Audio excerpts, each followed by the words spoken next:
Hi again, everyone, and welcome to another episode of Charger 360, telling the stories of the University of New Haven. I'm J.W. Stewart, joined by Bruce Barber, and our guest today is our men's basketball coach, Ted Hotaling. Ted, it's great to see you. Yeah, round of applause for Ted. Thank you. I don't know if I deserve the applause or the players do, but I will take your applause. Exactly. And really excited to be here. This is our first time without being on Zoom. I know. In person, so that's also it's also really neat. Yeah, definitely. Ted is a longtime veteran of the Dr. Z and J-Dub podcast. We had you on a couple of times. Right. We figured with what has gone down recently, it was a no-brainer to bring you back here. Again, congratulations to you and the team. What a season it was, an historic season for the UNH men's basketball team, making the NCAA Division II Elite Eight for the first time in team history. Has that sunk in yet, now that things are over? It hasn't really. You know, we really enjoyed the whole process of winning, right? Winning the region, and had a great experience out at the Elite Eight in Evansville. And, you know, since we've lost our Elite Eight game, it's kind of been what's next for us, right? Which is recruiting, building your team for next year, you know, having individual meetings. But I think at some point it will sink in. I think it will sink in when we all get back together again in some team meetings. But yeah, really enjoyed the experience and really excited for the players. You know, they did a majority of the work. As a coach, how do you, when you get into a stage like that, you get onto a stage like that, how do you take the players and bring their emotions down to a place where they can concentrate and play well? Yeah, you know, I think it's the habits you build every day, number one, right, and how you run your program. So we're trying not to get too high and too low. You know, we're going to have losing streaks during the year. You're going to have teams that go on runs during games, and I think the key to all of it is just to be very steady, be very even keel, and you know the kind of language you use is be neutral. But it is really exciting when you get to a certain level and you're playing for something important, and sometimes that makes you play better as well. And I think our guys really rose to that challenge and did a great job with that. There were so many highlights for you guys this season, but we'll focus on kind of the tail end of the season. Take us back to Selection Sunday and what that night was like when you and the team found out that you were going to the tournament and where you were going. Right. You know, we didn't end the NE10 conference tournament on a high note, so that was a little disappointing, right? Losing at St. Anselm, and we lost one of our starters in the first half, which also put a little damper on it. But we moved on pretty quickly. You know, Selection Sunday happened on that Sunday, and when you hear your name called, especially with all the other teams across the country, it's obviously very, very exciting. And then as soon as you hear your name called and you find out your opponent, which was a league opponent in Pace, you know, everyone's ready to get to work and find a way to win a game. So, but it's always a unique experience. This is our 5th time in the last 10 years going to the NCAA tournament, and it never gets old and it never gets boring or tiring. It's always very exciting, especially for the group that you have that you're coaching that year. And then, and this is all JW, but wins over Pace, Caldwell, and Bentley to claim the East Region Championship. Yes. How'd I do? You did great. That was you very did great. good. So that was very good. I learned from the best. Well, good. No, what's the question? You just gave the facts. What's the question, Let Bruce? me just get to that. What did it feel like to cut down those nets?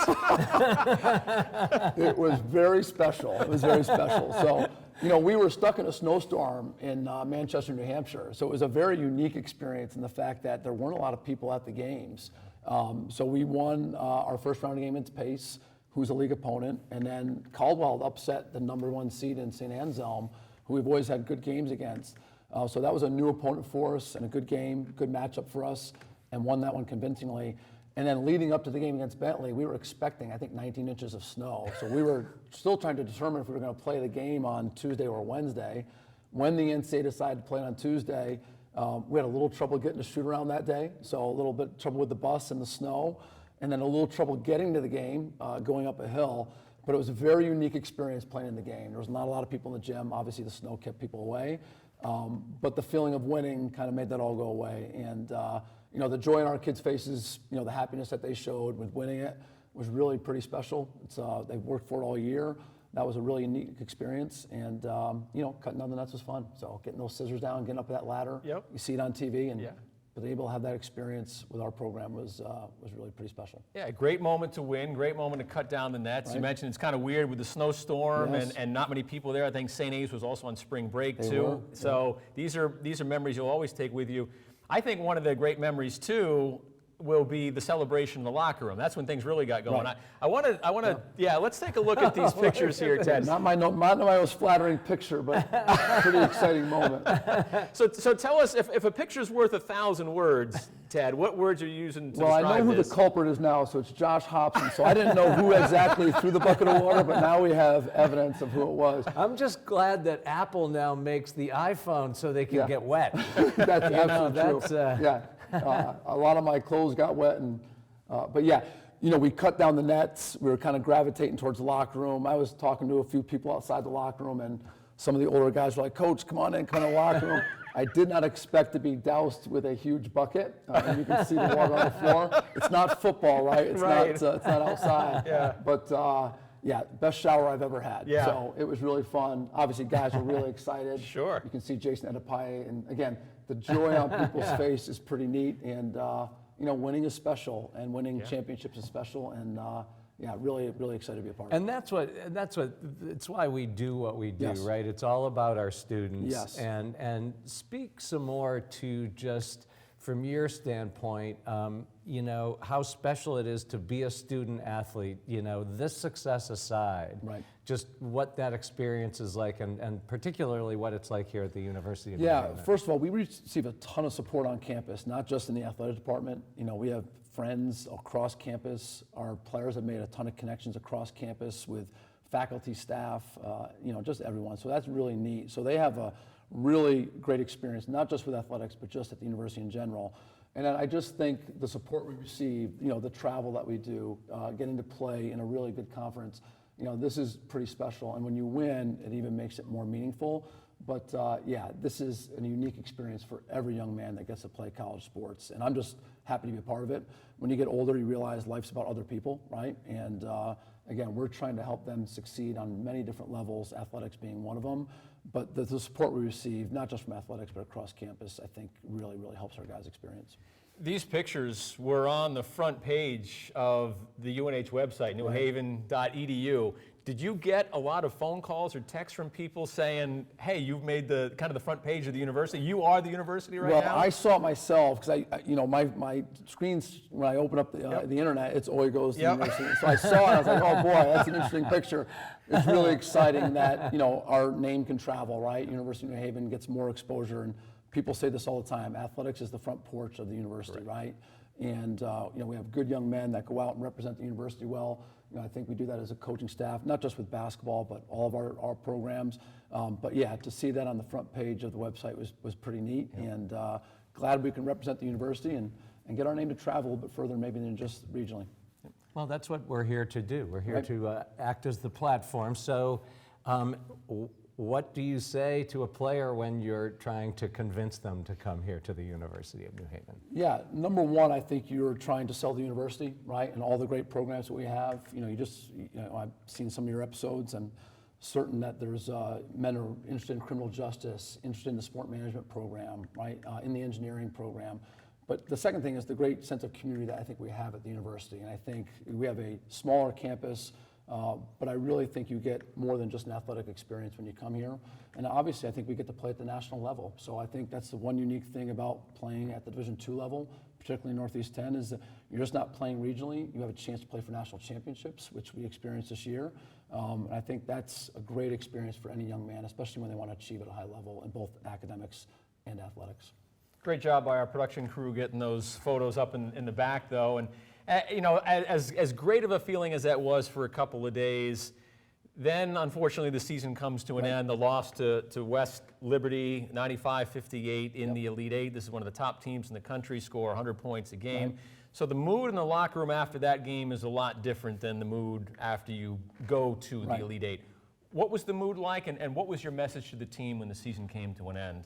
Yeah, you're just trying to share the experience of what you've accomplished. You don't want to define your season by one game, and the difficulty of the matchup, right? And West Liberty is playing for a national championship as well.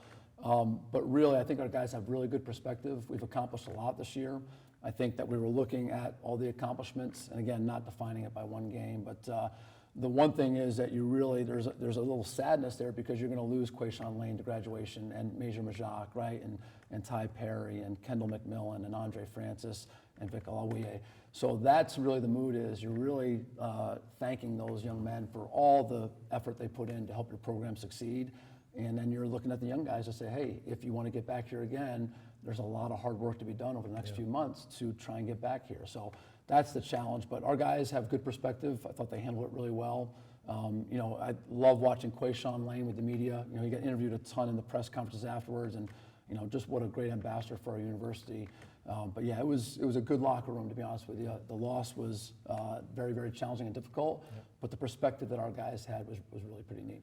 And then what are you telling them to do in the off season? What are you having them to do from right now until you get out there competitively again? Yeah, I mean, work. There's no substitute for hard work. They need to get in the gym. They need to get in the weight room with Coach Wagner. So we're required to take 2 weeks off with the NCAA, but we'll get back to workouts in 2 weeks. And you know, they need to improve individually, so that we get back collectively in the fall, we have a chance to, you know, make this happen again. So that's really what it is. It's anything in life, right? And that's what athletics teaches you. What you put in is what you're going to get out. And if you have a taste of success like we've had, hopefully that motivates you to put more effort in to try and get back there again. Yeah, I'm glad Bruce brought up that question, because obviously in the media, that's always the next question. It's great, you had a great season, what's next? Right. So, you know, even for you guys, right, you're anxious to get started on Yep. the next season, and there really is no off season anymore because of Right. recruiting. You've set the bar so high now, Ted, and you've had a good run over these last few years. What is the future for Charger men's basketball over the next couple of years as you see it? It's really trying to bring in the right people in your program, so it's always recruiting, right? We won at a high level this year because we have good players and good people, right? Yep. And obviously that's the number one focus of the program every day, is to try and get the right people into the program, people that can help you succeed at a high level. And then honestly, it's just, what do we do wrong? What can we do better? You watch a lot of film, even in the off season. You prepare for the next season, and you know, it's nice to have high expectations. I wouldn't want it any other way. So we want to meet those expectations and exceed them, and that's the goal now, is to have a little fun and try and do a little bit more. Yeah, you know, I wish the NCAA would tell us to just take a couple weeks off. You know, don't you love that idea? Well, you know, I just got this, and we're gonna have to relax. You know, I'm all for Absolutely. it. I Yeah, agree. Yeah. You talk about not only momentum for you guys as a men's basketball program. What about the overall momentum for Charger athletics? And you've been here for a long time now. You've seen the growth of Charger athletics.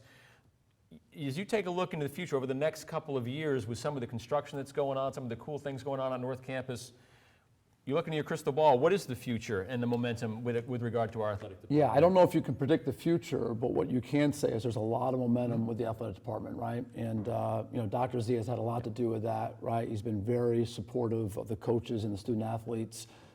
We're building a brand new weight room with the Peterson Performance Center, which is going to be a game changer for us, particularly when it comes to recruiting. You know, it is, when you recruit, you want to show good things. You want to show momentum. You want to show commitment. That's what parents and potential student athletes want to see.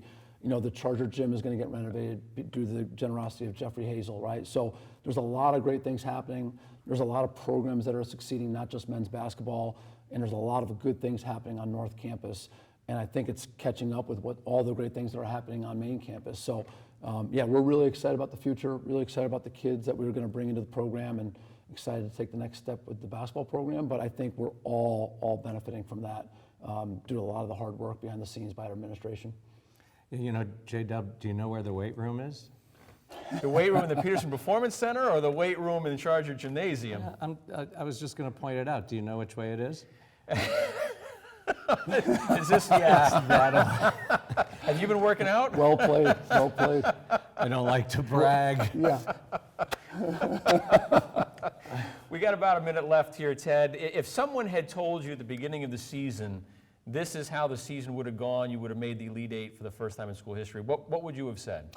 Yeah, I would be thrilled. And what I'd say is, you know, our players reach their potential, right? Which is what you want to see in the classroom and in the athletic fields. You know, you're trying to help each young man reach his dreams and reach his potential. And I'd say if you guaranteed us an Elite Eight, I'd say, man, the guys in our program did a great job of taking coaching, of doing their best, of putting forth the effort, and to and reach their potential as basketball players, which is pretty cool. I thought the weight room was in the radio station, down in the basement where you are. That's where you are all the time, right? Exactly. Cowering. Wow, we'll have Coach Foggy make you do 100 up downs, see how you do there. Yes, yes. That'll wrap up another episode of Charger 360, telling the stories of the University of New Haven. Ted Hotaling, men's basketball coach at UNH. Ted, great to see you. Thanks for being Thank you. here. Congratulations on a great season. Thanks. Appreciate having me on. For Ted, for Bruce, I'm J-Dub. Thanks for watching. We'll see you next time.